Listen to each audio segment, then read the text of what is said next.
Hello എല്ലാവരും പോന്നോ നമുക്കൊരു അടിപൊളി ഒരു പെൻ സ്റ്റാൻഡ് ഉണ്ടാക്കിയെടുക്കാം. പെൻ സ്റ്റാൻഡ് എന്നൊക്കെ പറഞ്ഞിട്ടുണ്ടെങ്കിൽ അധികം കോസ്റ്റ് ഒന്നുമില്ല. ഒരു A4 ഷീറ്റും കുറച്ച് ഐസ്ക്രീം സ്റ്റിക്കും ഉണ്ടെങ്കിൽ നമുക്ക് അടിപൊളി സാധനം ഉണ്ടാക്കിയെടുക്കാം. ഒരു A4 ഷീറ്റിൻ്റെ ഒരു പീസ് എടുക്കുക, അത് ഇതുപോലെ ലൈൻസ് വരച്ച് കൊടുക്കുക. എന്നിട്ട് ആ വരച്ച ലൈൻസ് എല്ലാം നമ്മൾ എന്ത് ചെയ്യാം, ഇതുപോലെ ഒന്ന് കട്ട് ചെയ്ത് കൊടുക്കുക കേട്ടോ.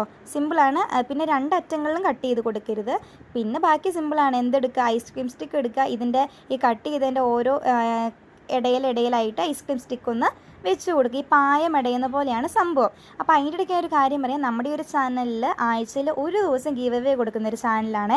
അപ്പോൾ ഈ ജേർണൽ കിറ്റും ക്രാഫ്റ്റ് സപ്ലൈസും അങ്ങനത്തെ കാര്യങ്ങളൊക്കെയാണ് ഗീവ് അവേ കൊടുക്കുന്നത്. അപ്പോൾ അതൊന്നും ഇല്ല, അതുകൊണ്ട് ഞാൻ ക്രാഫ്റ്റ് ചെയ്യുന്നില്ല, ജേർണൽ ചെയ്യുന്നില്ല എന്ന് പറയുന്ന കൂട്ടുകാർ ഒന്ന് ശ്രദ്ധിക്കുക. നമുക്ക് ഈ ജേർണൽ ചെയ്യാനായിട്ട് അധികം സാധനങ്ങളൊന്നും വേണ്ടാന്നേ, നമ്മുടെ കയ്യിലുള്ള സാധനം വെച്ച് ചെയ്യുന്ന ഒരു സംഭവമാണ് ജേർണൽ എന്ന് പറയുന്നത്. പിന്നെ ഞാൻ എന്നെക്കൊണ്ട് പറ്റുന്ന രീതിക്ക് ആഴ്ചയിൽ ഒരു ദിവസം ജേർണൽ കിറ്റും സാധനങ്ങളും ഒക്കെ നിങ്ങൾക്ക് ഗീവ് അവേ തരുന്നുണ്ട്. അപ്പോൾ പാർട്ടിസിപ്പേറ്റ് ചെയ്യാത്ത കൂട്ടുകാരൊക്കെ എന്ത് ചെയ്യുക, ഞാൻ പിൻ ചെയ്തിട്ടേക്കാം, പോയി വേഗം തന്നെ പാർട്ടിസിപ്പേറ്റ് ചെയ്തോ.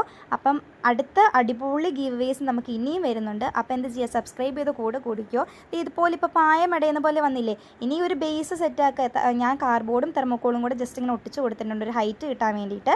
പിന്നെ എന്ത് ചെയ്യുക, ഇതുപോലെ കാണുന്ന പോലെ ഒന്ന് വട്ടത്തിൽ നാക്ക് ഒട്ടിച്ചു കൊടുക്കുക. ടേബിളിൻ്റെ ഓവറോൾ ലുക്ക് തന്നെ മാറിയില്ലേ. അപ്പോൾ എൻ്റെ വീഡിയോ ഇഷ്ടപ്പെട്ടിട്ടുണ്ടെങ്കിൽ കമൻറ്റ് ചെയ്യാൻ മറക്കരുത്, സബ്സ്ക്രൈബ് ചെയ്യുക, ഒരു ലൈക്ക് മറക്കണ്ട. അപ്പോൾ അത്രയേ ഉള്ളൂ. Tata bye bye, see U.